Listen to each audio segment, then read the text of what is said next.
What's up everyone, it's Brandon and welcome back to TV Wow.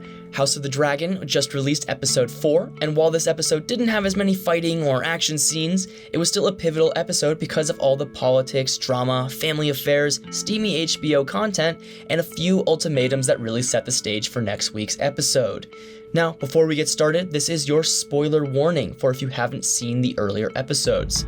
If you're not caught up yet, you can head to my channel and watch my other episode breakdown videos, which you can also find in the description down below. Now, before we get into it, give the video a like, subscribe to TV Wow if you haven't already, and hit that notification bell so you don't miss any of my weekly Game of Thrones content. Also, stick around to the very end because I'll be talking about Game of Thrones weddings, and we all know what happens in those. Let's jump right into it. We start off this episode with Rhaenyra being courted by many suitors whose ages vary from old and decrepit to the recently potty trained. The whole time, Rhaenyra's fidgeting with the necklace Daemon got her in the first episode. Now, our first Easter egg comes in from one of her advisors, Bormund Baratheon. Of course, we recognize this family name as Robert Baratheon was king in season 1 of Game of Thrones. So it'll be interesting to see if we get a glimpse of how the Baratheon family got their hands on the throne. In this scene, Rhaenyra is clearly a bit annoyed and keeps making spicy comments to her suitors, although you can't really blame her. The first suitor we see is older than her dad, so she sarcastically asks him about how beautiful her grandmother was. Rhaenyra quickly shoos him off, and up next is what looks like a preteen kid from the Blackwoods family. Now, you have to give the kid some credit because he's well-spoken and has some spunk, but whenever he speaks, we continue to hear a heckler making rude comments in the background. As Rhaenyra is leaving, the Blackwoods child challenges his heckler and surprisingly cuts him up pretty badly. It's violent, funny, and just interesting how queens back in the day didn't use Tinder, but actually were matched based on family history. Rhaenyra, however, continues to swipe left. Rhaenyra makes her way back to King's Landing after denying all of her suitors. On her way back, we see Caraxes flying close by, meaning that Daemon has also returned to King's Landing. Not exactly a hero's welcome as he saunters back to the throne room where King Viserys and a large audience are there waiting to greet him. As Daemon returns, he throws a sword at Viserys' feet, telling him that he should add it to the Iron Throne. We can assume that this is Crabfeeder's weapon. Daemon is also wearing a crown on his head, and Viserys asks him if he's calling himself a king. Essentially, he wants to know if he's committing treason. Daemon tells everyone that the Triarchy has named him King of the Narrow Sea, but his true allegiance lies with Viserys. Meanwhile, Alicent and Rhaenyra start bonding again, and it seems like Rhaenyra's anger towards Alicent has faded some. Rhaenyra's anger may have gone, but Viserys is now pretty upset with her for not choosing a suitor on her Tinder tour like she was supposed to. Now, if you're an avid reader of the Game of Thrones books, in Fire and Blood, one of the surprising storylines are the romantic relationships between Targaryens. We also know from the original Game of Thrones series that Targaryens are prone to insanity due to inbreeding. We see an inkling of that family history as Rhaenyra and Daemon openly flirt upon meeting again. Daemon continuously touches the necklace he gave her 4 years ago, while they both share compliments on how mature the other has gotten. Now, let's go back to Viserys and the High Court. Since Lord Corlys didn't return to King's Landing and went home to chill first, they start bad-mouthing him behind the Sea Snake's back. Tywin Lannister drops a comment that although the Crab Feeder is gone, it really seems like the Sea Snake is just taking his place. Corlys' intentions are to unofficially keep the Sepstones as a retribution for Viserys not taking Laena as queen, and instead choosing Alicent. Otto Hightower is also dropping rumors that Corlys is planning to have Laena marry the Sea Lord of Braavos. The Easter egg here is the mention of Braavos, one of the main locations in Game of Thrones where Arya Stark conducted her training with Jaqen H'ghar, went blind, and became a cutthroat assassin that was responsible for driving the final dagger into the Night King and ending all of the White Walkers. Now, let's take a quick break and head into our Dragon of the Week. In this episode, it's Quicksilver, Aenys Targaryen's mount. Quicksilver was a silver-white dragon about a quarter the size of Balerion, the largest dragon in Targaryen history. Aenys was king in 37 AC, but didn't actually lead Quicksilver into any battles. In fact, he actually refused to when Harrenhal was raided by an outlaw named Harren the Red.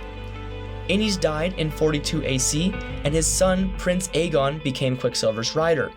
Although Aenys' half-brother, Maegor, claimed the Iron Throne.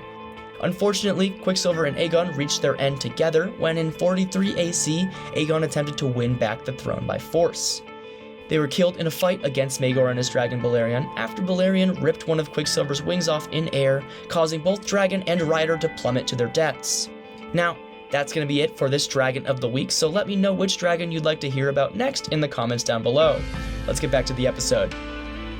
One of my favorite House of the Dragon Easter eggs so far is the scene where Alicent is holding her baby Aegon, crying in front of a window. In case you were wondering, I'm pretty sure that's the same window where Tommen Baratheon jumped out of and committed suicide after finding his mother Cersei willingly massacred thousands of people in King's Landing. During the scenes following, the directors did an amazing job of juxtaposing Alicent's passionless relationship with Viserys and the budding relationship between Rhaenyra and Daemon. In the next scene, we see Rhaenyra find a bag with discreet clothing and a secret map that leads her out of her room and into the crypt where she finds Daemon. Together, they watch a play that the people of King's Landing put together that shows the common folk clearly prefer Aegon be the heir to the Iron Throne and not Rhaenyra. Following this, Rhaenyra decides to play a little game of cat and mouse with Daemon in the streets of King's Landing. Daemon soon catches up to her, and we see a glimpse of them holding hands. Now, Daemon is Rhaenyra's uncle, but at this point it's pretty clear that this is one of those special Targaryen familial relationships I mentioned earlier. Viserys and Alicent share a bed in another scene, but Alicent shows no emotion whatsoever and just seems annoyed in the moment, showing that if she ever actually was interested in the king, that time is likely past. However, more important than the HBO fan service is that we can see from an overhead view that Viserys' sickness has spread to multiple parts on his back, suggesting that whatever disease or sickness he has spread over the past few years. In a juxtaposed scene, we see Daemon take Rhaenyra into a brothel that he frequents. He's clearly pretty well known there based on the reactions of the people inside. Then, the unthinkable almost happens between Rhaenyra and Daemon, but he stops it before going all the way. It really makes you wonder if Daemon is really just there to screw with Viserys by screwing his daughter, or if he has genuine feelings for Rhaenyra. But when he leaves, we see a little boy, who we later find out is a spy for Otto Hightower, who now knows their dirty little secret. After Daemon runs away, Rhaenyra is left clearly wanting more. She goes back to her bed, and after luring Criston Cole in there, they sleep together. The next morning, Otto goes ahead and tells the news to Viserys that his daughter has been coupling with his brother. Viserys doesn't believe what Otto is telling him, but because no conversation in Game of Thrones is truly private, just behind the door is Alicent eavesdropping on them both. Alicent then decides to confront Rhaenyra, who lies about all that had happened. She claims that Daemon never touched her, and Alicent believes her as Rhaenyra swears it on her dead mother. Another Easter egg here is one of the things Alicent says to Rhaenyra, that she better hope she hasn't been sullied. This is a reference to the Unsullied in Game of Thrones, who are eunuchs, or have been castrated at a very young age. Another Easter egg within an Easter egg, we're really packing them in heavy in this episode, is the person from whom Otto gets his information, a person named White Worm. Of course, the most popular Unsullied of all time and fan favorite was Grey Worm. However, for those who read the books, White Worm actually plays a bigger role in the series, so I won't spoil anything just yet, as we all want to see how the HBO series plays out and if it truly follows the book's path.